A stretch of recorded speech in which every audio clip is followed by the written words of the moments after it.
16 বছর স্বৈরাচার এই দেশে শোষণ করেছে, চুরি করেছে, দেশের টাকা বিদেশে পাচার করেছে। মাদার অফ হিউম্যানিটি না, এটা হচ্ছে মাদার অফ মাফিয়া। কথা বলতে হবে, ঠিক কিনা বলেন? এই মাদার অফ মাফিয়া বিদায় লগ্নে জাতির উদ্দেশ্যে ভাষণ দিতে চেয়েছিল। সেনা অফিসার তাকে বলেছে সময় 45 মিনিট, ভাষণ দিবেন না গাঠি বুসকা গুল করবেন, সিদ্ধান্ত আপনার। ভাষণ দেওয়ার সুযোগ হয় না, চোরের মতো পালিয়ে যেতে বাধ্য হয়েছে।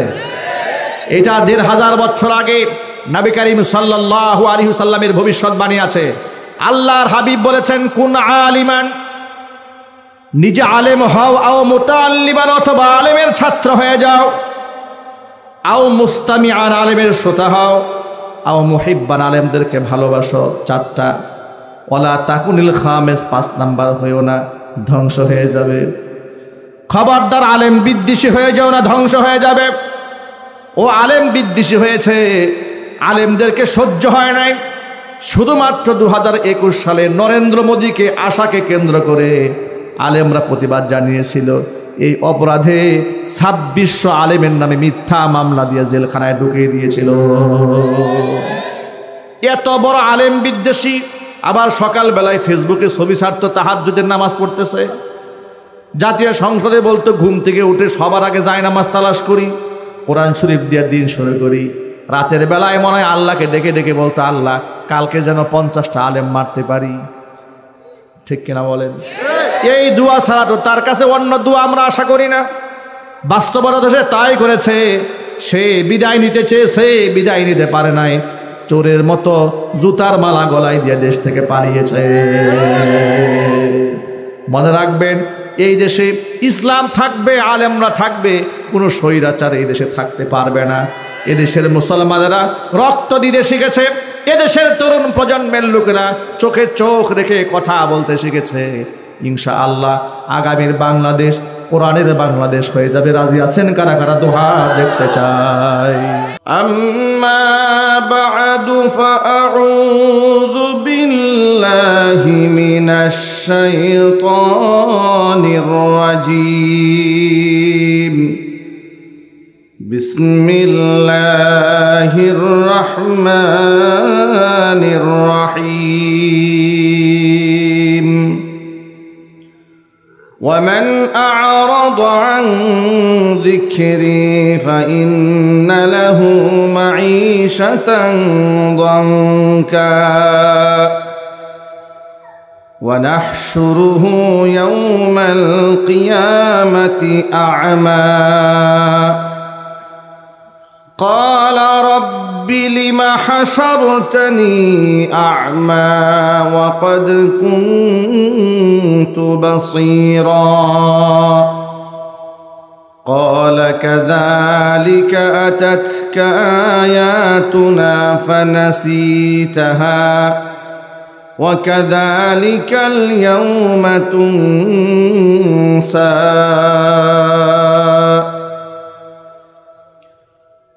وقال النبي صلى الله عليه وسلم القرآن غنى لا فقر بعده ولا غنى دونه أو كما قال عليه الصلاة والسلام. وقال تعالى في شان حبيبه ومحبوبه آمرا ومخبرا إن الله وملائكته يصلون على النبي يا أيها الذين آمنوا صلوا عليه وسلموا تسليما اللهم صل على محمد وعلى آل محمد كما صليت على إبراهيم وعلى آل إبراهيم إنك حميد مجيد اللهم بارك على محمد وعلى آل محمد كما باركت على إبراهيم وعلى آل إبراهيم إنك حميد مجيد মোহাব্বতে জবান ছেড়ে দিয়ে সকলে মিলে কিছুক্ষণ জিকির করুন লা ইলাহা ইল্লাল্লাহ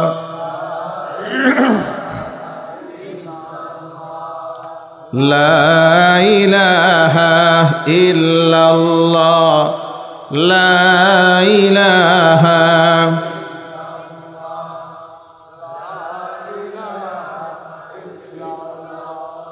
লা ইলাহা ইল্লাল্লাহ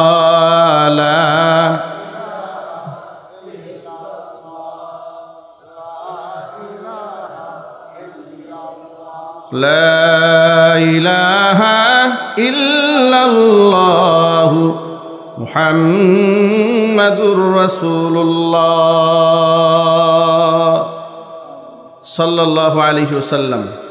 ঐতিহ্যবাহী ঢাকা মিরপুর ১ উত্তর বিশিল বাইতুল ফালাহ কাজীবাড়ি জামে মসজিদ মাদ্রাসা এলাকাবাসী ও আরতদার ব্যবসায়ীদের উদ্যোগে আয়োজিত নবম বার্ষিকী তাফসীর ও কোরআন মাহফিলের শেষ অধিবেশনের সম্মানিত সভাপতি আলহাজ কাজী জয়নাল আবেদিন সাহেব, মুতাওয়াল্লি ও সভাপতি বাইতুল ফালাহ কাজীবাড়ি জামে মসজিদ ও মাদ্রাসা, মুহতারাম সভাপতির নেক হায়াত আল্লাহ তাআলা দারাজ করেন। ওই অপারেটর ভাই যে ভিতরের বক্সের আওয়াজ কমে গেছে, স্টেজ মনিটরে আওয়াজ দেন। অপারেটর স্টেজ মনিটরে আওয়াজ দেন। এছাড়াও আমন্ত্রিত বিশেষ অতিথিবৃন্দ, হাজারাত ওলামায়ে কেরাম, মুরব্বিয়ান এজম, অত্র এলাকা এবং পার্শ্ববর্তী এলাকার বিভিন্ন প্রান্ত থেকে ছুটে আসা দিন দরদি ইমানদার পরহেজগার মুত্তাকি মুসলিম ভাইয়েরা, পর্দার অন্তরালে অবস্থানরত আমাদের সকলের শ্রদ্ধা ভাজন পর্দানিসীন মা এবং বোনের, মহান আল্লাহ রব্বুল আলমিনের দরবারে আলিশানে লাখ কোটি শুকরিয়া আদায় করছি যে মহান মনিব আমাদেরকে জুলাই আগস্টের বিপ্লবের মাধ্যমে দেশকে দ্বিতীয়বার স্বাধীন করে দিয়ে একটি স্বাধীন পরিবেশে স্বাধীন মন প্রাণ নিয়ে কোরআন সুন্নাহ থেকে আলোচনা করার, আলোচনা শোনার সুন্দর পরিবেশ আল্লাহ তাআলা তৈরি করে দিয়েছেন। এই জন্য আপনারা খুশি না বেজার? কম না বেশি? হৃদয়ের সবটুকুন ভালোবাসা উজাড় করে শ্রদ্ধা জড়িত কণ্ঠে মহান মনিবের শেখানো ভাষায় শুকরিয়া আদায় করছি। জবান ছেড়ে দিয়ে সকলে একযোগে বলছি আলহামদুলিল্লাহ। রব্বানা লাকাল হামদ হামদান কাসীরা তাইয়িবান মুবারাকান ফীহি। রব্বানা লাকাল হামদু কামা ইয়ানবাগি লিজালালি ওয়াজহিকা ওয়া আযীমি সুলতানিকা। আল্লাহ তাআলা আজকে তাফসীরুল কোরআন মাহফিলকে কবুল করুন। উত্তর বিশিল বাইতুল ফালাহ কাজীবাড়ি জামে মসজিদ মাদ্রাসাকে আল্লাহ তাআলা কিয়ামত পর্যন্ত কবুল করেন। মাদ্রাসার সমস্ত হাজাত আল্লাহ পাক তার গায়বে খাজানা থেকে মিটিয়ে দেন। এলাকাবাসীকে আল্লাহ তাআলা মাফ করে দেন। আরতদার ব্যবসায়ী ভাইদের ব্যবসা বাণিজ্যকে আল্লাহ তাআলা কবুল করেন। বা সালামাত বা আমানাত ব্যবসা বাণিজ্য পরিচালনা করার তৌফিক আল্লাহ পাক দান করেন। যে সমস্ত হাফেজ কোরআনরা মাথায় পাগড়ি পেয়েছেন, মৃত্যু পর্যন্ত কোরআনে কারিমের সম্মান ধরে রাখার তৌফিক আল্লাহ দান করেন। জগৎ বিখ্যাত আলেমে দ্বীন, দাঈ ইলাল্লাহ হিসেবে আল্লাহ তাদের সকলকে কবুল করেন। পিতা মাতার চক্ষু শীতলকারী সন্তান হিসেবে আল্লাহ তাআলা মঞ্জুর করেন। সর্বোপরি আজকের মাহফিলের ওসিলা করে কোরআনের নূর দিয়ে আল্লাহ পাক আমাদের অন্তরগুলোকে, সিনাগুলোকে আলোকিত করে দেন। এক বাক্যে জবাব দিয়ে বলুন, হেদায়েত দেওয়ার মালিককে? পৃথিবীর কোনো আলেমের হাতে হেদায়েতের মালিকানা আছে? কোনো পীরের হাতে, কোনো দরবেশের হাতে? যেখানে হেদায়েতের মালিকই পীর দরবেশটা হতে পারে না, সেখানে জান্নাত জাহান্নামের মালিক কি করে হয়? সেখানে তাকদির ভালো মন্দ করার মালিক কি করে হয়? আমাদের বাংলাদেশের ভণ্ড পীর, ভণ্ড ফকিরেরা, ভণ্ড দরবেশেরা মানুষের তাকদিরের পরিবর্তন করে, কিন্তু নিজের তাকদিরের খবর নাই। ঠিক না ভাই? মানুষকে ধোঁকা দিয়ে তারা প্রতিনিয়ত বোকা বানিয়ে যাচ্ছে। আল্লাহ তাআলা এই ধরনের চক্রান্ত থেকে আমাদের সকলকে হেফাজত করেন। আজকে আমরা মহাগ্রন্থ আল কোরআন থেকে সংক্ষিপ্ত পরিসরে কিছু কথা বলতে চাই। আল্লাহ যেন আমাদের জবান থেকে দামি কথা বের করে দেন। আমি হাজারো চেষ্টা করে আপনাদের সামনে দামি কথা বলতে পারবো, যদি আল্লাহ পাকের পক্ষ থেকে তৌফিক না হয়। কারণ এই জবানের উপর কি আমাদের কারো ক্ষমতা আছে? এখন যদি আল্লাহ স্টপ হয়ে যেতে বলে, জবান থেকে কোনো কথা বের হবে না। কথা ঠিক কিনা? আল্লাহ এই মুহূর্তে যদি আমার জবান, আমি অনর্গল প্রতিদিন ঘন্টার পর ঘন্টা কথা বলি, আমিও এটা স্বীকার করি অকপটে মহান রবের সামনে, আমার আল্লাহ যদি 1 সেকেন্ডের মধ্যে আমাকে বলেন, হুকুম করেন, আল্লাহ তো বলতেও হবে না কিছু, আল্লাহর ইরাদা হওয়া মাত্র আমার জবান বন্ধ করে দিতে পারেন। সে ক্ষমতা আল্লাহর আছে না নাই? সে যত বড় আলেম হোক না কেন, এই জন্য ইলমের বড়াই করা যাবে না, অহংকার করা যাবে না। বনি ইসরাইল সম্প্রদায়ের বিখ্যাত একজন আলেম ছিল, তার নাম ছিল বালআম ইবনে বাউরা। আমালিকা গোত্রের লোকদের সাথে নবী মূসা কালিমুল্লাহকে এবং তার সম্প্রদায়কে আল্লাহ তাআলা জিহাদ করার হুকুম করলেন। মূসা আলাইহিস সালাতু ওয়াস সালাম বনি ইসরাইল সম্প্রদায়কে প্রস্তুত করলেন, আমালিকা গোত্রের লোকদের সাথে লড়াই হবে। আমালিকা গোত্র বললে সহজে চিনবেন না, বোঝার জন্য বলি। বর্তমান যেখানে বাইতুল মাকদিস, মসজিদে আকসা, এটা তো সবাই চেনেন নাকি? না চেনেন না আপনারা? খোঁজখবর আছে তো মসজিদে আকসার? কারা কারা চেনেন মসজিদে আকসাকে? হাত দেখি তো। মাশাল্লাহ, মসজিদে আকসার সাথে আমাদের হৃদয়ের সম্পর্ক, এটা কোনোদিন আমরা ভুলবো না, ইনশাল্লাহ বলেন। আমরা প্রজন্মের পর প্রজন্ম আমাদের সন্তানদেরকে মসজিদে আকসা চিনাই দেব। ইহুদিরা যত চক্রান্ত করবে আমরা তত সোচ্চার হব, ইনশাল্লাহ। জুড়ে বলেন, আরো জুড়ে বলেন।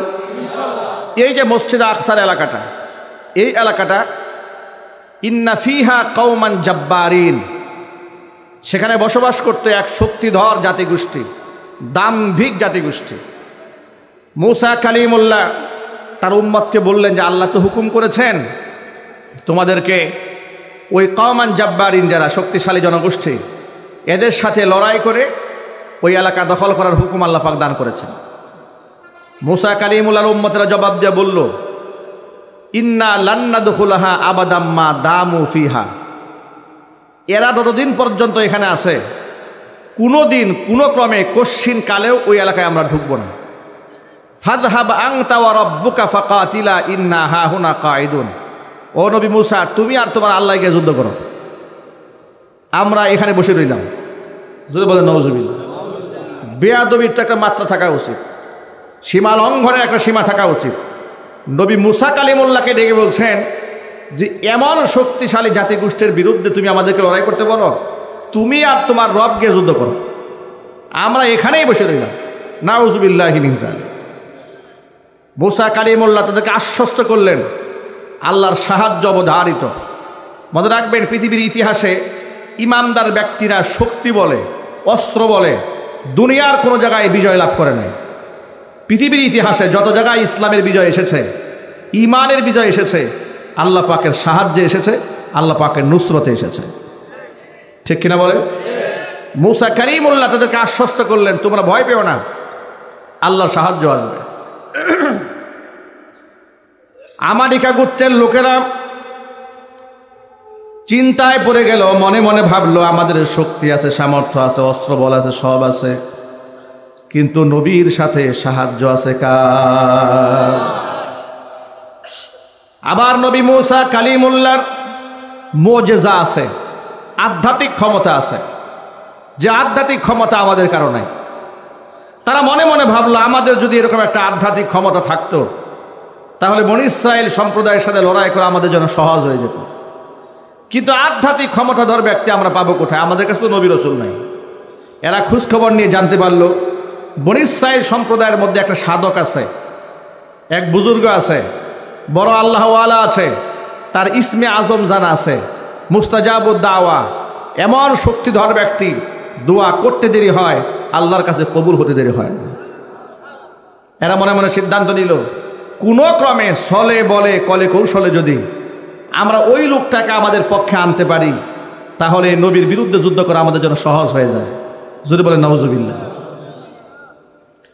আপনারা চিন্তা করবেন না, এই কথাটা সবসময় মাথায় রাখবেন, আলেম যত উঁচু তফার হোক না কেন, দুনিয়া যদি কাউকে পায়, দুনিয়ার লালসা যদি কাউকে একবার ধরে, তাহলে বিভ্রান্ত হতে তার আর সময় লাগে না।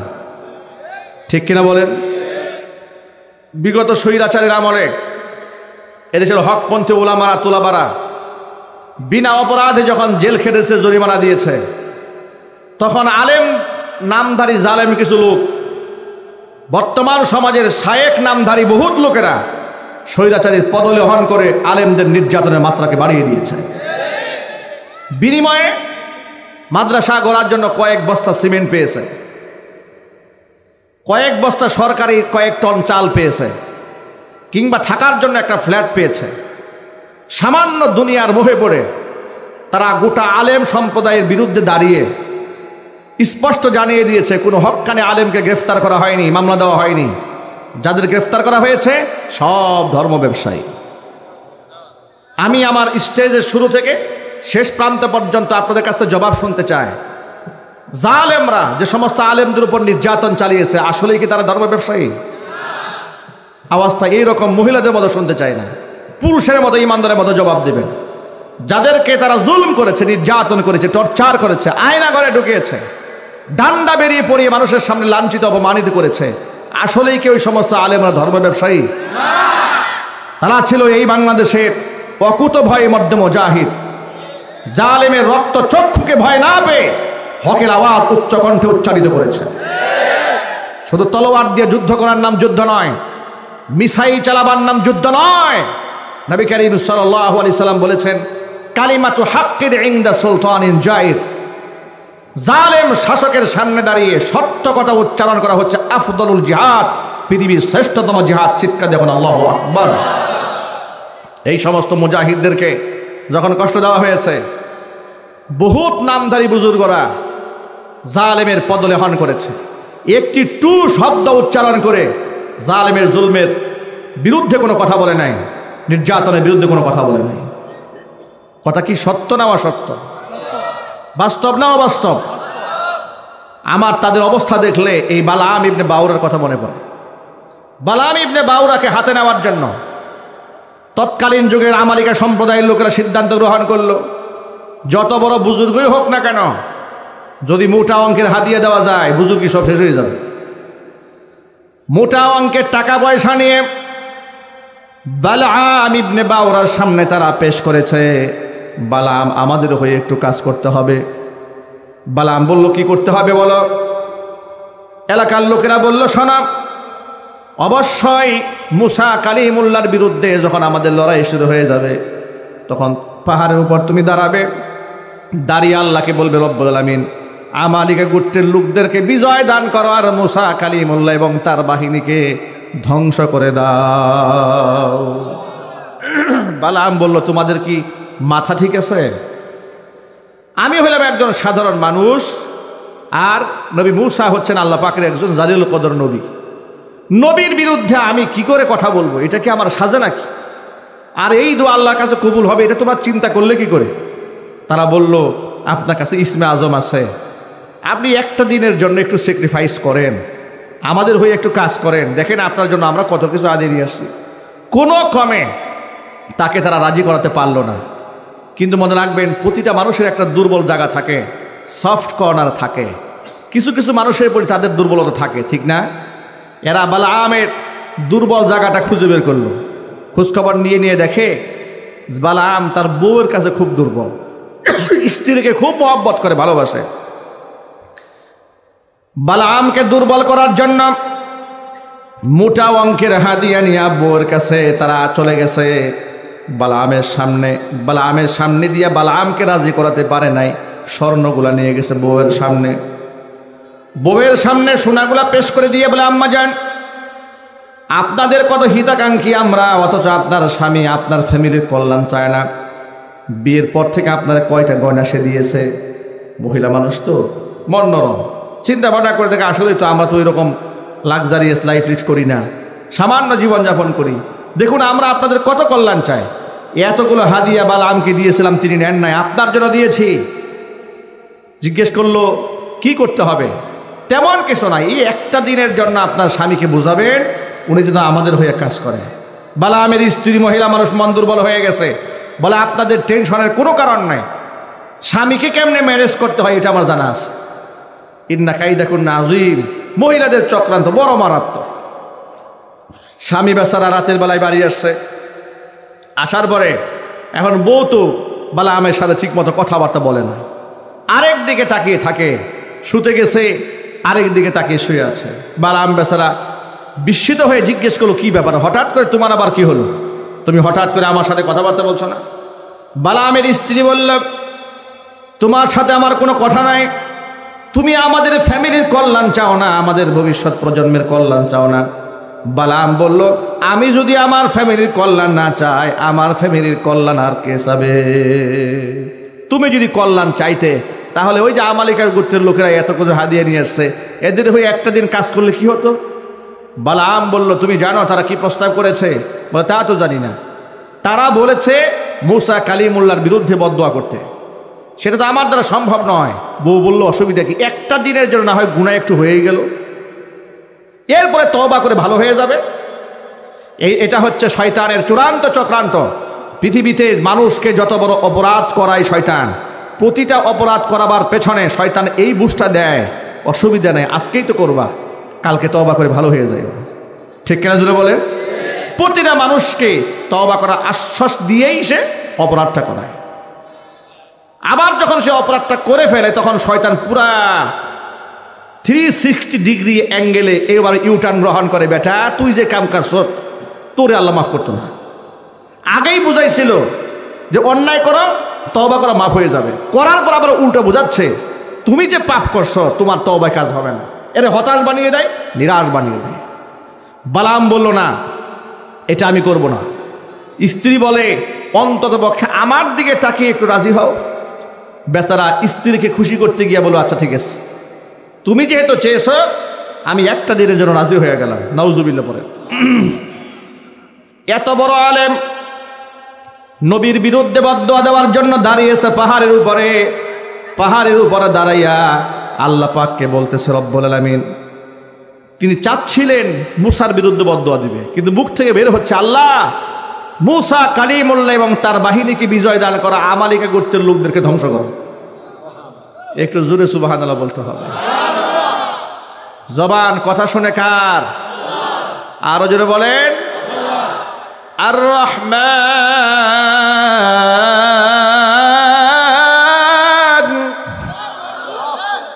আল্লামাল কুরআন খালাকাল ইনসানা আল্লামাহুল বায়ান।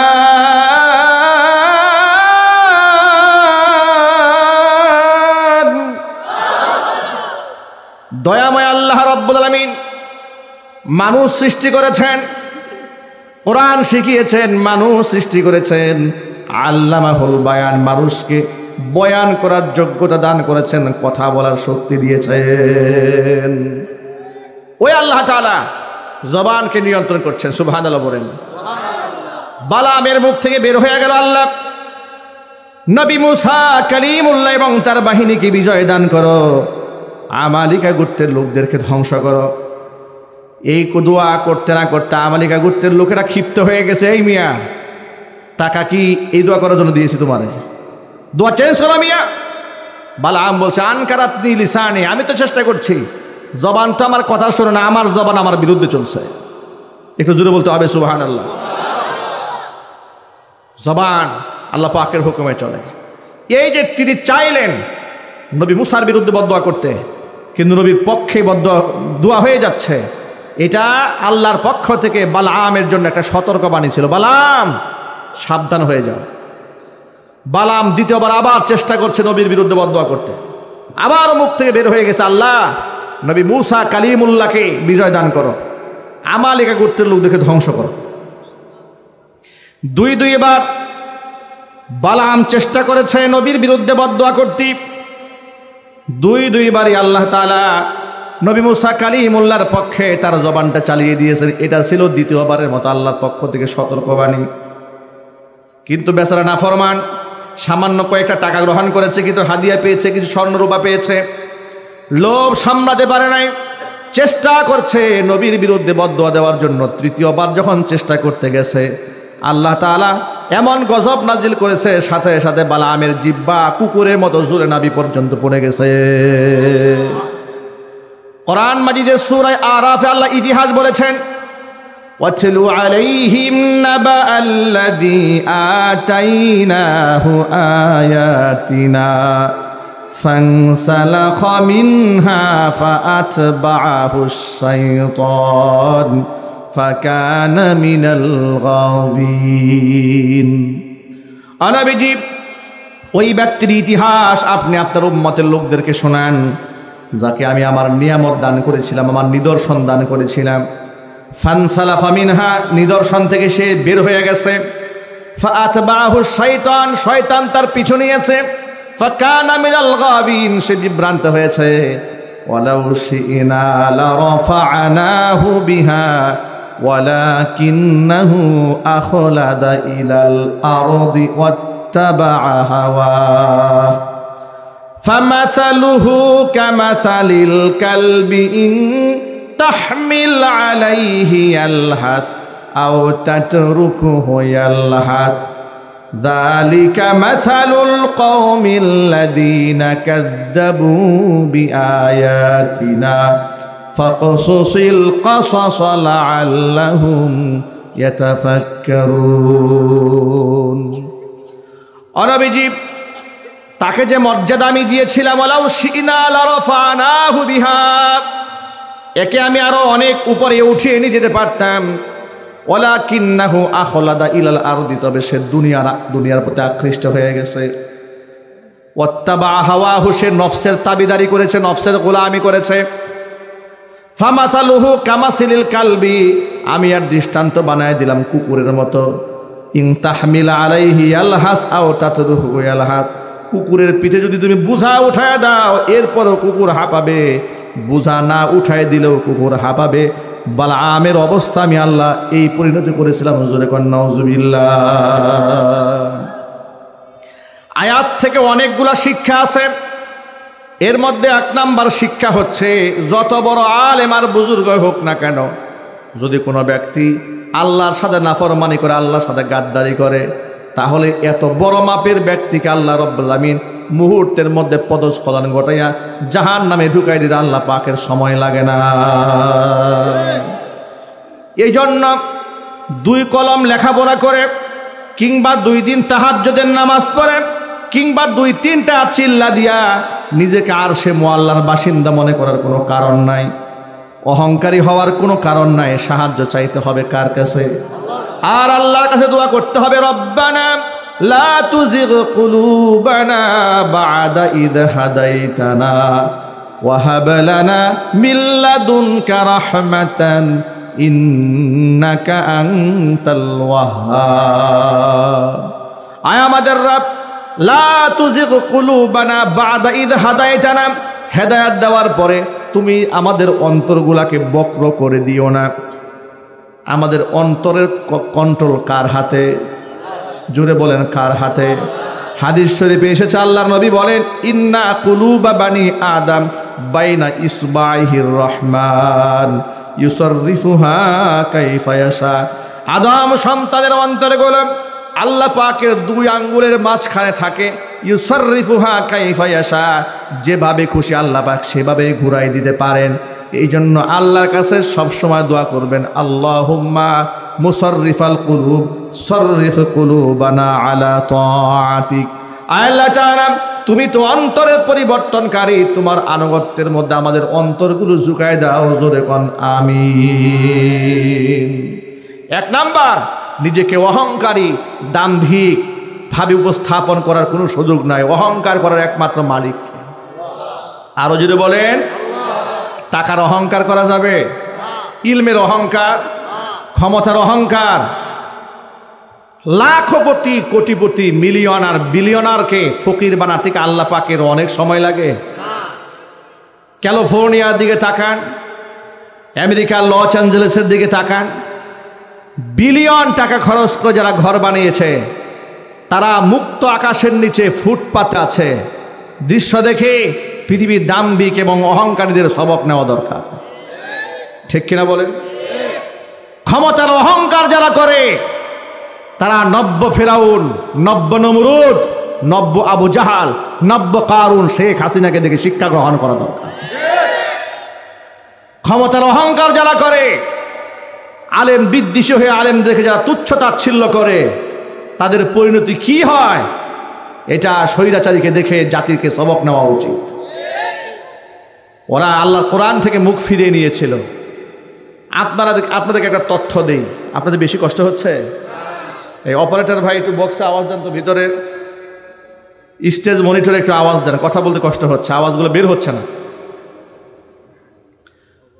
প্রশাসনের লোকেরা আলেমদেরকে ধরে নিয়ে কি বলতো শোনেন, আমাকেও তো ধরেছে, আমিও জানি। এরা বলতো যত বদদোয়া দেওয়ার দেন, অসুবিধা নাই, কিন্তু মাইকে আমাদের বিরুদ্ধে কিছু বলেন না। নাউজুবিল্লাহ বলবেন না ভাই? আচ্ছা, এই কথাটা শুনলে কেমন লাগে বলেন তো?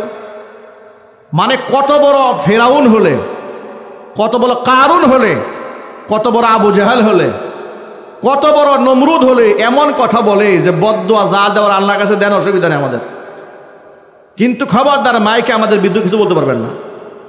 আপনারা ওয়াজে বসেন, ওয়াজে বৈশা আমাদের বিরুদ্ধে কিছু বলবেন না। বদদোয়া যা দেওয়ার দিয়ে দেন।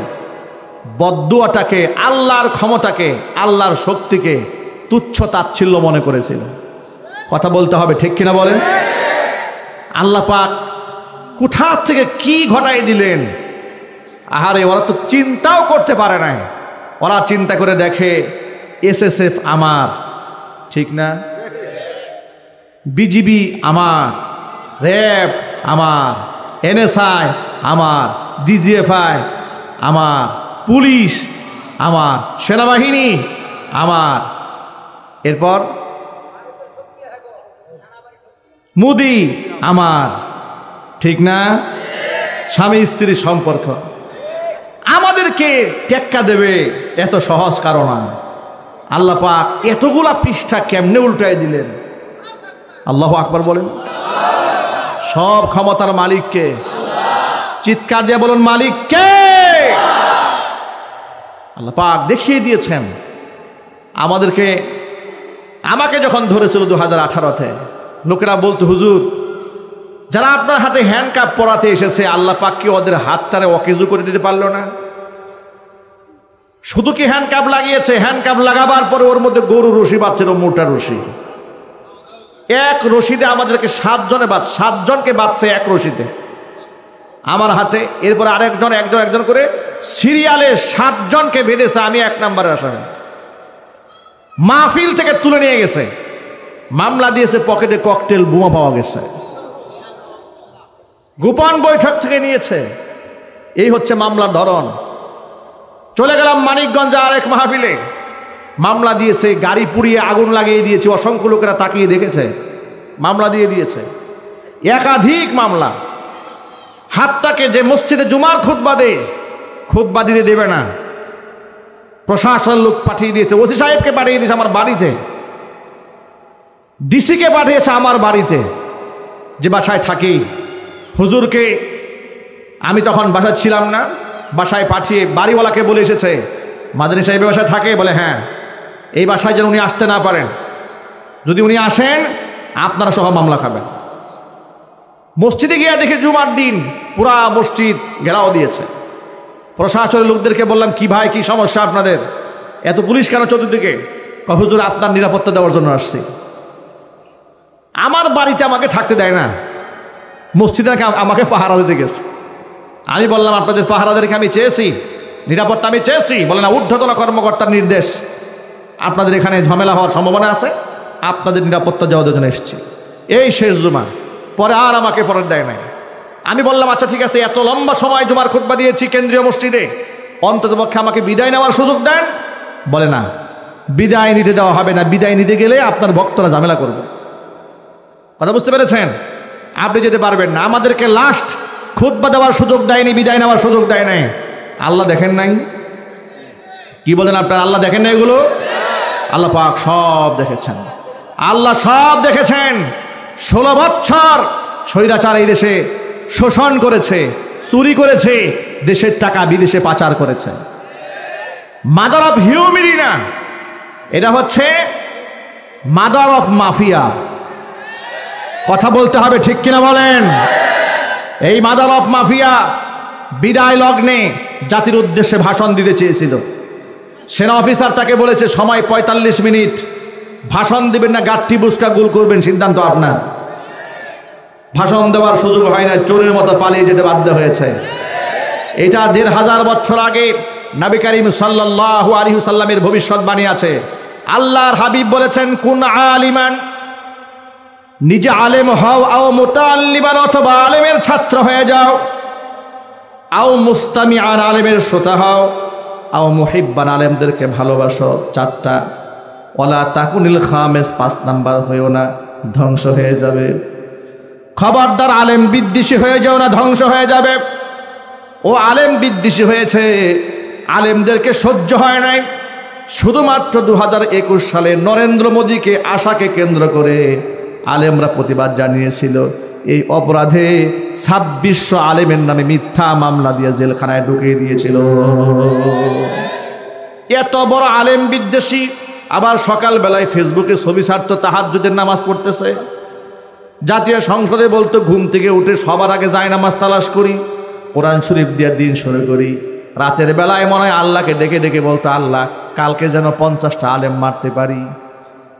ঠিক কিনা বলেন? এই দোয়া ছাড়া তো তার কাছে অন্য দোয়া আমরা আশা করি না। বাস্তবতা সে তাই করেছে। সে বিদায় নিতে চেয়েছে, বিদায় নিতে পারে নাই, চোরের মতো জুতার মালা গলায় দিয়ে দেশ থেকে পালিয়েছে। মনে রাখবেন, এই দেশে ইসলাম থাকবে, আলেমরা থাকবে, কোনো স্বৈরাচার এই দেশে থাকতে পারবে না। এদেশের মুসলমানেরা রক্ত দিতে শিখেছে, এদেশের তরুণ প্রজন্মের লোকেরা চোখে চোখ রেখে কথা বলতে শিখেছে। ইনশাআল্লাহ আগামীর বাংলাদেশ কোরআনের বাংলাদেশ হয়ে যাবে। রাজি আছেন কারা কারা? দোহা দেখতে চাই।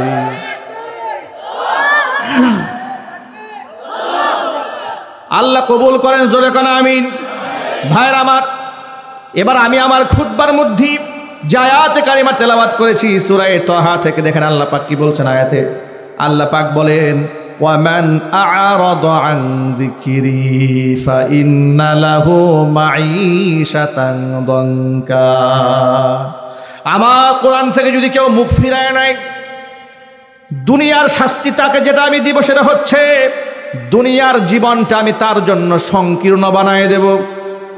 দুইয়িকাতিল আরদু বিমা রাহুবাত, পৃথিবী প্রশস্ত হওয়ার পরেও এদের জন্য দুনিয়া আমি সংকীর্ণ বানায় দেব। বাস্তব প্রমাণ আছে না নাই? আরো জোরে বলেন, আছে না নাই? যাকে বলা হতো মাদার অফ ডেমোক্রেসি দাবি করত, যে মাদার অফ হিউম্যানিটি, মানবতার মা দাবি করত, সে আসলে তো মানবতার মা না, সে হচ্ছে মানবতাকে ধ্বংস করার জননী। কথা বলেন ঠিক কিনা? অবস্থা এমন হয়েছে, এত গাড়ি, এত বাড়ি, এত ক্ষমতা, এত কিছু থাকার পরেও পৃথিবীর কোনো মাটি তাকে নিতে চায় না। সে আমেরিকা যেতে চায়, আমেরিকা তাকে গ্রহণ করে না। ব্রিটেন যেতে চায়, ব্রিটেনের ভিসা নাই। সৌদি আরব যেতে চায়, তার ভিসা নাই। পৃথিবীর কোনো দেশে কোনো মাটি তাকে নিতে চায় না। দুবাই যেতে চায়, দুবাই তাকে নিতে চায় না। সর্বশেষ হিন্দুস্থানের নরেন্দ্র মোদীর কোলে বসে একেবারে কোন গুহার মধ্যে লুকায় আছে, শয়তান ছাড়া কেউ জানে না। ঠিক কিনা বলেন? এটা হচ্ছে দুনিয়ার সাজা। মান আ'রাদা আন যিকরি ফাইন্না লাহু মাঈশাতান দানকা, তার জিন্দেগিটা আল্লাহ সংকীর্ণ বানায় দেবে। এবার শোনেন পরকালে অবস্থা কি হবে। ওয়া নাহশুরুহু ইয়াউমাল কিয়ামাতি আ'মা, কিয়ামতে আল্লাহ অন্ধ বানায়া এই সমস্ত ব্যক্তিদেরকে উঠাবেন যারা কোরআন থেকে মুখ ফিরিয়ে নিয়েছে। ওরা আল্লাহকে ডেকে বলবে, ক্বালা রাব্বি লিমা হাশারাতানি আ'মা, আল্লাহ তুমি কেন অন্ধ বানিয়ে আমাকে উঠালে? ওয়া ক্বাদ কুনতু বাসীরা, আমি তো দৃষ্টি সম্পন্ন ছিলাম, আমি তো অন্ধ ছিলাম না। আল্লাহ পাক তখন ডেকে বলবেন, ক্বালা কাযালিকা আতাতকা আয়াতুনা ফানাসিতাহা ওয়া কাযালিকাল ইয়াউমা তুনসা। এভাবে আমার আয়াতগুলো তোমার কাছে এসেছিল, ফানাসিতাহা, তুমি আমার আয়াতগুলোকে ভুলে গিয়েছিলে। তুমি যেভাবে আমার আয়াতগুলোকে ভুলে গিয়েছিলে, আজকে তোমাকেও ঠিক সেইভাবেই ভুলে যাওয়া হচ্ছে। জোরে কর নাউজুবিল্লাহ। আমার প্রিয় ভাইরা, এক বাক্যে জবাব দেন, আল্লাহ যদি মুখ ফিরিয়ে নেন, মুক্তির আর কোনো রাস্তা আছে? জোরে বলেন। আলেমরা মুখ ফিরায় নিলেও রাস্তা আছে, সাহাবীরা মুখ ফিরায় নিলেও রাস্তা আছে, হাত্তাকে মুহাম্মদ সাল্লাল্লাহু আলাইহি ওয়াসাল্লামও যদি মুখ ফিরায় নেন, রাস্তা আছে। আল্লাহ যদি মুখ ফিরায় নেন, আর উপায় থাকবে না।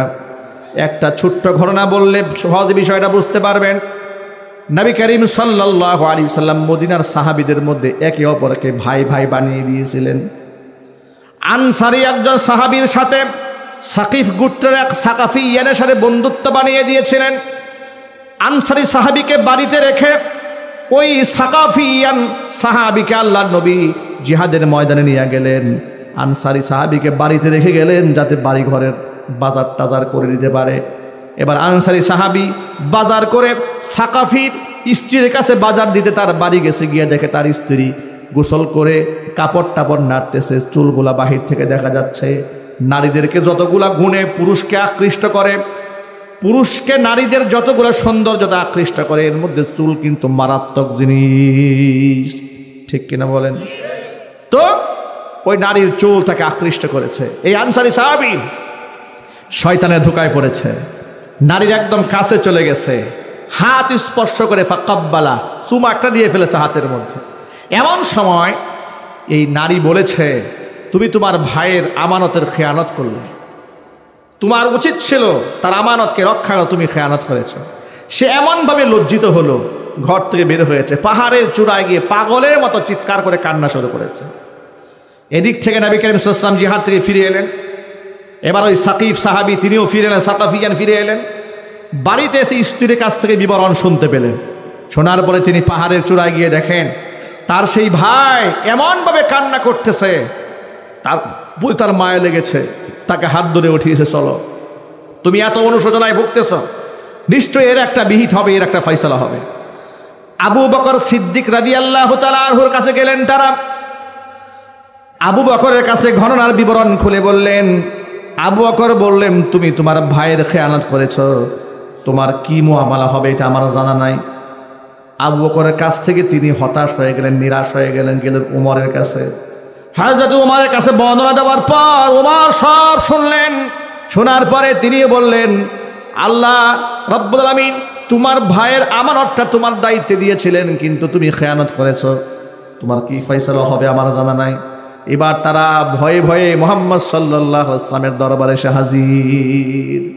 রাসূলের কাছে গোটা ঘটনার বিবরণ বলে, হে আল্লাহ রাসূল, আমি আহলাকতু কদ হালাকতু, আমি ধ্বংস হয়েছি, আরেকজনকে ধ্বংস করে ফেলেছি। কেন, কি হয়েছে? আমি আমার ভাইয়ের আমানতের খেয়ানত করেছি, আমি আমার ভাইয়ের স্ত্রীর হাতে চুম্বন করেছি। মুহাম্মদ সাল্লাল্লাহু আলাইহি ওয়াসাল্লাম রাগে গুসায় খুবই ফুঁসে উঠলেন। তিনি বললেন, তোমার ফয়সালা আমার হাতে নাই। এখন আবু বকরের কাছ থেকে তিনি নিরাশ হয়েছেন, ওমরের কাছ থেকে নিরাশ হয়েছেন, হাত্তাকে মুহাম্মদ সাল্লাল্লাহু আলাইহি ওয়াসাল্লামের কাছ থেকে তিনি নিরাশ হয়ে গেলেন। প্রিয় ভাইরা, তার যাওয়ার কি আর কোনো জায়গা আছে? আরো যদি বলেন, আছে, যাওয়ার জায়গা আছে। তিনি আবার চলে গেলেন পাহাড়ের চূড়ায়, কেঁদে কেঁদে বলছে, রব্বুল আলামিন, আবু বকর আমাকে ফিরিয়ে দিয়েছে, ওমর আমাকে ফিরিয়ে দিয়েছি, হাত্তাকে তোমার হাবিব আমাকে ফিরিয়ে দিয়েছে, আমার যাওয়ার আর কোনো জায়গা নাই, তুমি ছাড়া আমার আর কেউ নাই। আল্লাহ তুমি আমাকে মাফ করে দাও, আমি গুনাহ করেছি, জীবনে আর কোনোদিন গুনাহ করব না। আল্লাহর কাছে তার চোখের পানি এমনভাবে কবুল হয়ে গেল।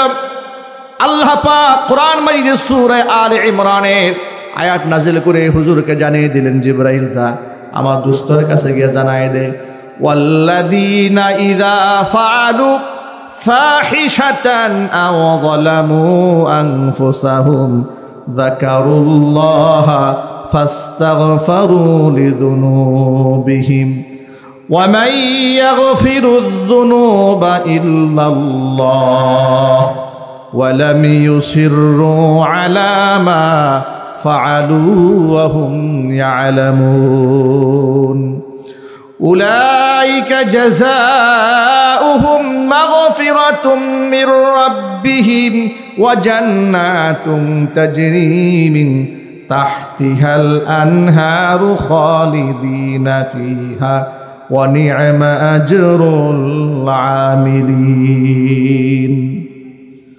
আল্লাহ পাক বললেন ওয়াল্লাযীনা ইযা ফাআলু ফাহিশাতান, তাদের কেউ যদি কোনো অন্যায় কাজ করে ফেলে, গুনার কাজ করে ফেলে, আও যালামু আনফুসাহুম, অথবা নিজের উপর তারা জুলুম করে, অন্য কোনো গুনাহ করে, হয়তো ব্যভিচার করে অথবা ব্যভিচার ছাড়া অন্য গুনাহ করে, চুরি ডাকাতি মিথ্যা কথা যাই করুক না কেন, যাকারুল্লাহ, যখন আমার কথা স্মরণ হয়ে যায়, ফাস্তাগফারু লিযুনুবিহিম, তাদের গুনার জন্য তারা আমি আল্লাহর কাছে মাগফিরাত কামনা করে, ক্ষমা প্রার্থনা করে। আর ওমাইয়াগফিরুদ যুনুবা ইল্লাল্লাহ, ক্ষমা তো গুনাহ একমাত্র আমি ছাড়া কেউ করতে পারে না। আল্লাহ ছাড়া কি কেউ গুনাহ ক্ষমা করতে পারে? আরো জোরে বলেন, গুনাহ একমাত্র মাফ করার মালিককে। এই জন্য আল্লাহর কাছে মাপ চাইতে হয়। কোনো কবরের কাছে গিয়া গুনাহ মাপ চাবেন না। কথা ভালো করে শোনেন, কবরের সামনে গিয়া কবরে থাকা ব্যক্তির কাছে গুনাহ মাপ চাবেন না। আমি রেকর্ড দেখাতে পারবো, চট্টগ্রাম মাইজভান্ডারের দরবারে শরীফের সামনে গিয়া এক ভণ্ড আলেম নামক জালেম, জাহাঙ্গীরিয়া দরবারের পীর জাহাঙ্গীর, সে নিজে এসএসসি পরীক্ষার্থীদেরকে সাথে নিয়ে বলেছে যে বাবা তোমার কদমে আমাদের সালাম, তুমি এই যে বাচ্চারা পরীক্ষা দেবে, এই পরীক্ষার্থীদেরকে ভুল ত্রুটি ক্ষমা করে এদেরকে কামিয়াব করে দিও। এদের ভুল ত্রুটি ক্ষমা করার কি মালিক কবরে যে শুয়ে আছে তার যোগ্যতা আছে? জোর আওয়াজে বলেন। এই ভণ্ডামির বিরুদ্ধে আমরা কথা বলি, এরা আমাদের বিরুদ্ধে কথা বলে আমরা নাকি আল্লাহর ওলিদের দুশমন। নাউজুবিল্লাহ। আল্লাহর কসম, আমরা কবরে শুয়ে থাকা, মাজারে শুয়ে থাকা আল্লাহর ওলিদের বিরুদ্ধে কথা বলি না। আল্লাহর ওলিদের ইন্তেকালের পরে যারা মাজার বানিয়ে ব্যবসা জমিয়েছে ওই সমস্ত ভণ্ডদের বিরুদ্ধে আমরা কথা বলি। কথা ঠিক কিনা জোরে বলে? আল্লাহর ওলিদের সাথে কি আমাদের কোনো দুশ্মনী আছে? বরং আল্লাহর ওলিদের সাথে বিয়াদবি তো ওরা নিজেরা করে, প্রতিনিয়ত করছে, কুফর করছে, বিদআত করছে, শিরক করছে। গুনাহ মাফ করার কথা, ভুল ত্রুটি বলতেছে বাবা তুমি এদের ভুল ত্রুটি ক্ষমা করে দিও। ভুল ত্রুটি ক্ষমা করার মালিক কি কবরের ব্যক্তি? মালিককে। মালিককে আল্লাহ এতে বলেন ওমাইয়াগফিরুদ যুনুবা ইল্লাল্লাহ, আমি আল্লাহ ছাড়া কেউ গুনাহ ক্ষমা করতে পারে না। ওয়ালাম ইউসিররু আলা মা ফাআলু ওয়া হুম ইয়ালামুন, যে গুনাহ এরা করেছিল গুনার উপর অবিচল থাকে না, অটল থাকে না, এরকম ভাবে যারা কান্নাকাটি করে, উলাইকা জাযাউহুম মাগফিরাতুম মির রাব্বিহিম, এদের রব আমি আল্লাহর পক্ষ থেকে এদের জন্য রয়েছে ক্ষমা। এমন জান্নাত রয়েছে যে জান্নাতে চিরদিন থাকবে, জান্নাতের পাদদেশ দিয়ে প্রবাহিত হয় প্রস্রবণ। ভাইরা আমার, এজন্য বলি কুল্লু বানি আদম খাত্তাউন ওয়া খায়রুল খাত্তাইনা তাওয়াবুন, একমাত্র নবী রাসূল ছাড়া প্রতিটা আদম সন্তানের ভুল হয়, ঠিক কিনা বলেন? আর ভুল করা ব্যক্তিদের মধ্যে শ্রেষ্ঠ তারা যারা তওবা করে আল্লাহর দিকে ফিরে আসে। ভুল করে ভুলের উপর অবিচল থাকে শয়তান। ভুল করে ভুলের উপর অবিচল কে থাকে? শয়তান থাকে। দেখুন মুসা আলাইহিস সালাতুস সালাম আল্লাহর সাথে কথোপকথন করতে তুর পাহাড়ে যাচ্ছেন, এমন সময় রাস্তায় শয়তান ইবলিসের সাথে দেখা। কার সাথে? ইবলিসের সাথে দেখা। ইবলিস বলল, ও আল্লাহর নবী মুসা, আপনি তো তুর পাহাড়ে যাচ্ছেন বলে, হ্যাঁ আল্লাহর সাথে আপনার কথা হবে, নিশ্চয়ই হবে। তা আপনি একটু বলেন তো আমার পক্ষ থেকে, যে আমি তওবা করতে চাই, আমার কি তওবার দরজা খোলা আছে নাকি? কে তওবা করতে চায়? শয়তান। শয়তান তওবা করতে চাচ্ছে, তা আমার জন্য কি তওবার দরজা খোলা আছে নাকি? নবী মুসা কালিমুল্লাহ বলেন, ঠিক আছে, তুমি যেহেতু বলেছো আমি আল্লাহর কাছে বলবো। তো আল্লাহর সাথে কথোপকথন শেষ করে মুসা কালিমুল্লাহ বলেন, আল্লাহ আসার সময় শয়তানের সাথে দেখা হয়েছিল। আচ্ছা আল্লাহ জানে না এগুলা? একটু জোরে বলেন ভাই। আল্লাহ জানেন, সব আল্লাহ পাক দেখেন। আল্লাহু আকবার বলেন। আল্লাহ সব জানেন। ইন্নাল্লাহা লা ইয়াখফা আলাইহি শাইউন ফিল আরদি ওয়ালা ফিস সামা, আসমান জমিনে আল্লাহর কাছে কিছুই লুকায়িত থাকে না। মুসা কালিমুল্লাহ বলছেন, আল্লাহ শয়তানের সাথে আমার দেখা হয়েছিল, ও তোমার কাছে একটা আরজি পেশ করেছে, ও তওবা করতে চায়। আল্লাহ পাক বলে, মুসা রে, ও তো তওবা করবে না। কেন? আল্লাহ সে তওবা করতে চায়, সে বলেছে তার জন্য তওবার দরজা খোলা আছে নাকি? যদি খোলা থাকে তো কেমনে তওবা করবে তুমি বলে দাও, আমি বলে দিচ্ছি। আল্লাহ বলুন, ঠিক আছে, তুমি এবার তাকে যাওয়ার সময় বলে যেও, সে যদি তওবা করতে চায় তার তওবার দরজা খোলা আছে, যে আদমকে সেজদা না করার কারণে তাকে আমি ধ্বংস করে দিয়েছি যুক্তিতর্কের কারণে, সে যেন আদমের কবর গিয়ে সেজদা দেয়। আদমের কবরে সেজদা দিয়ে আমার কাছে যদি শয়তান মাফ চায় আমি ওরেও মাফ করে দেব। এবার নবী মূসা কালিমুল্লাহ নেমে এলেন। আবার পথিমধ্যে শয়তানের সাথে দেখা। শয়তান বলল, আল্লাহর নবী মূসা, আমার কথা কি মনে আছে নাকি আপনার? বলে, নিশ্চয় আছে। আমার আবেদনটা কি আপনি পেশ করেছিলেন আল্লাহর কাছে? জি, পেশ করেছিলাম। তো আল্লাহ কি বলেছে? আল্লাহ বলেছে তোমার জন্য তওবার দরজা খোলা আছে, কন্ডিশন আছে। বললো, কি কন্ডিশন? কন্ডিশন হলো যে আদমকে সেজদা না করার কারণে তোমাকে আল্লাহ মালউন বানিয়ে দিয়েছে, ওই আদমের কবর গিয়ে সেজদা দিবে। সেজদা দিয়ে তুমি যদি আল্লাহর কাছে মাফ চাও, আল্লাহ তোমারও মাফ করে দিবেন। শয়তান বলে, জিন্দা আদমরে সেজদা দেই নাই, মরাটাকে গিয়ে সেজদা দেব? এটা কোনো কথা হলো নাকি? জিন্দারে সেজদা দেন, এখন মরে গেছে। এরা সাথে আমার কি কোনো প্রেস্টিজ নাই? আমার কোনো মান সম্মান নাই? শয়তানের নাকি মান সম্মান আছে। দেখছেন, আমাদের দেশেও মানবরূপী শয়তানদের কিছু মান সম্মান আছে। কেমন দেখায়? ২৫০০ মানুষকে যারা গণ অভ্যুত্থানে খুন করেছে, ওই খুনিদের এক কুখ্যাত আসামি গ্রেফতার করা হয়েছে। নৌ পরিবহন মন্ত্রী হাতের মধ্যে হ্যান্ডকাপ পরে উঠাইছে।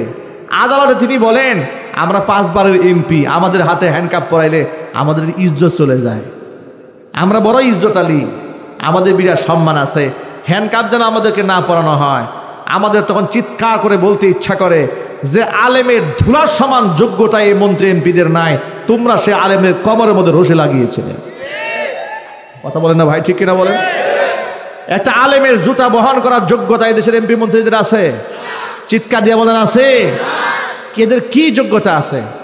এরা তো বেফাক বোর্ডের যে নাম আছে, আল হাইআতুল উলিয়া লিল জামিআতিল কওমিয়া, এতটুকু উচ্চারণ করতে গিয়ে স্পিকার সহ সবগুলো এমপি মন্ত্রীর দাঁত ভেঙে গেছে। কথা ঠিক কিনা বলেন? এরা অহংবোধে জমিনের মধ্যে ওরা হাঁটে, আলেমদেরকে নিয়ে বিশুদ্ধার করে, মৌলবাদ বলে গালিগালাজ করে। যে আলেমদের পদচুম্বন করে, যে আলেমদের পা স্পর্শ করে, হাত স্পর্শ করে, হাত চুম্বন করে জাতি নিজেকে ধন্যমন্য মনে করে, ওই সমস্ত আলেমদেরকে তোমরা কোমরের মধ্যে রশি বাঁধাইছিলা, এগুলো আমরা ভুলে যাইনি। কথা বলেন ভাই, ঠিক কিনা বলেন? মুফতি সাখাওয়াত হোসেন রাজি হাফিজাহুল্লাহ একজন গবেষক আলেম, মুফতি আমিনী রহমাতুল্লাহ আলাইহির মেয়ের জামাই, লালবাগ মাদ্রাসার সিনিয়র শেখুল হাদিস, এত বড় আলেম 2 পায়ের মধ্যে ডান্ডা বিড়ে লাগিয়েছে। লোহার আংটার কারণে পা ছিলে রক্তাক্ত হয়ে গিয়েছে। বাবার জানাজা প্যারোলে মুক্তি পেয়ে পড়াতে এসছে, তখনও হাতের মধ্যে হ্যান্ডকাপ পরে পায়ের মধ্যে ডান্ডা বিড়ে পরে ছেড়ে দিয়েছে। এই সমস্ত জালেমদের ইতিহাস আমরা ভুলে যাই না, কথা বলতে হবে, ঠিক কিনা বলেন? ইবলিস শয়তানের যেরকম মান সম্মান, ওদের ওই রকম মান সম্মান। কথা ঠিক না ঠিক? আমি জুলাই আগস্টের বিপ্লবী সৈনিকদেরকে বলতে চাই, বাংলাদেশের ওলামা তুলাবারা এখন এক হয়ে আছে। ইনশাআল্লাহ আগামীর বাংলাদেশ কোরআন সুন্নাহর বাংলাদেশ হবে। আলেমদেরকে পায়ে ডান্ডা বেরি যারা পড়াতে আসবে তাদেরকে ডান্ডা মেরে আমরা ঠান্ডা করে দেব ইনশাআল্লাহ। রাজি আছেন কিনা? কারা কারা রাজি আছেন তো হাত দেখতে চাচ্ছি।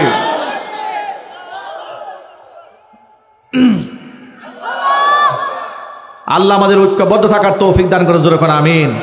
কোরআন থেকে মুখ ফিরিয়ে নেওয়ার সুযোগ নাই। কোরআন সম্মান এবং মর্যাদার প্রতীক। এই যে আজকে ছেলেরা মাথায় পাগড়ি পেয়েছে, এক একটা হীরার টুকরা হয়েছে, ডায়মন্ড হয়েছে, এদের সাথে তুলনা করা যায় এমন কিছু নাই। সুবহানাল্লাহ কোন? কেন? শোনেন, আল্লাহ নবী বলেন, আল কুরআনু গিনান লা ফাকরা বাদা। কোরআন এমন একটা সম্পদ, যে সম্পদ যার অর্জিত হয়ে যায় দুনিয়াতে তার কোনো দারিদ্রতা থাকে না। ওয়ালা গিনান দুনাহু, এটা এমন একটা সম্পদ, এটা বাদ দিয়ে কেউ ধনীও হইতে পারে না। কোরআন মর্যাদার প্রতীক, কোরআন সম্মানের প্রতীক। আচ্ছা প্রিয় ভাইরা, ডোনাল্ড ট্রাম্পের আপনার শপথ অনুষ্ঠানে বাংলাদেশ থেকে কয়েকজন গেস্ট দাওয়াত পেয়েছে, রাষ্ট্রীয় মেহমান হিসেবে 2-1 জন সেখানে গেছে। হাতটাকে এই পৃথিবীর অনেক বড় বড় দেশের রাষ্ট্রপ্রধানরা, ভিআইপি পার্সন, সিআইপি পার্সনরা তার শপথ অনুষ্ঠানে অংশগ্রহণ করেছে। তালিকার মধ্যে যাদের নাম এসেছে তারা এতটা আনন্দিত হয়েছেন, এত পুলকিত হয়েছেন, এত গর্ববতী হয়েছেন এক একজনে, মানে একে আনন্দে ঠেলায়, মানে গর্বিত না, গর্ভবতী হয়ে গেছেন একে খুশির ঠেলায়। কথা বুঝতে পেরেছেন? আমার প্রশ্ন হচ্ছে, সামান্য ডোনাল্ড ট্রাম্পের মতো একটা পাগলা তার শপথ অনুষ্ঠানে গিয়ে যদি তুমি এত বড় গর্ববোধ করো, আল্লাহ সুবহানাহু ওয়া তাআলার জবানে কারো নাম উচ্চারিত হলে তার কেমন গর্ববোধ হওয়া দরকার? নবী করিম সাল্লাল্লাহু আলাইহি ওয়াসাল্লাম উবাই ইবনে কাব রাদিয়াল্লাহু তাআলা আনহুকে ডেকে বলেন, উবাই, আল্লাহ আমাকে হুকুম করেছে আমি যেন তোমাকে সূরা বাইয়িনা তেলাওয়াত করে শোনাই। উবাই ইবনে কাব এই কথা শুনে আবেগ আপ্লুত হয়ে পড়েছেন। তিনি বললেন, আওয়া সাম্মানি ইয়া রাসূলুল্লাহ, হে আল্লাহ রাসূল, আপনি যে বললেন আমাকে আল্লাহ কোরআন শোনাতে বলেছে, আল্লাহ কি আমার নামটা উচ্চারণ করেছে নাকি? সুবহানাল্লাহ বললেন না? তার আবেগের জায়গাটা কোথায়? আপনি যে বললেন আমাকে শোনাতে বলেছে, তো আল্লাহ কি আওয়া সাম্মানি আমার নাম বলেছে? হুজুর বলেন, হ্যাঁ, আল্লাহ তোমার নাম ধরে বলেছে, উবাইরে কোরআন শোনাও। উবাই ইবনে কাব রাদিয়াল্লাহু তাআলা আনহু আনন্দে অশ্রুসিক্ত হয়ে গেলেন, অঝর ধারায় কান্নায় ভেঙে পড়লেন। এত সম্মান আল্লাহ পাক তাকে দিয়েছেন, স্বয়ং আল্লাহ পাক তার পবিত্র জবানে তার নামটা উচ্চারণ করে ফেলেছেন। কেন এই সম্মান? একমাত্র কারণ তিনি কোরআনে কারিমের লেখক ছিলেন। এর মানে কোরআনের আয়াত যখন নাজিল হতো, ওহী যারা লিখে সংরক্ষণ করতেন তাদের মধ্যে অন্যতম একজন ব্যক্তি হচ্ছে এই উবাই ইবনে কাব। ইন্নাহু কানা মুআল্লিমাল কোরআন, তিনি কোরআনের শিক্ষক ছিলেন। মুসলিম সাহাবীদেরকে তিনি কোরআন শেখাতেন। আল্লাহর নবীর ইন্তেকালের পরে রাসূলের জায়নামাজে দাঁড়িয়ে সাহাবীদেরকে মুক্তাদিবা বানিয়ে খাতমে কোরআনের তারাবির নামাজ পড়িয়েছেন। চিৎকার দেখুন, আল্লাহু আকবার। কোরআনের সম্মানে উবাই ইবনে কাবের নাম আল্লাহর জবানে উচ্চারিত হয়েছে।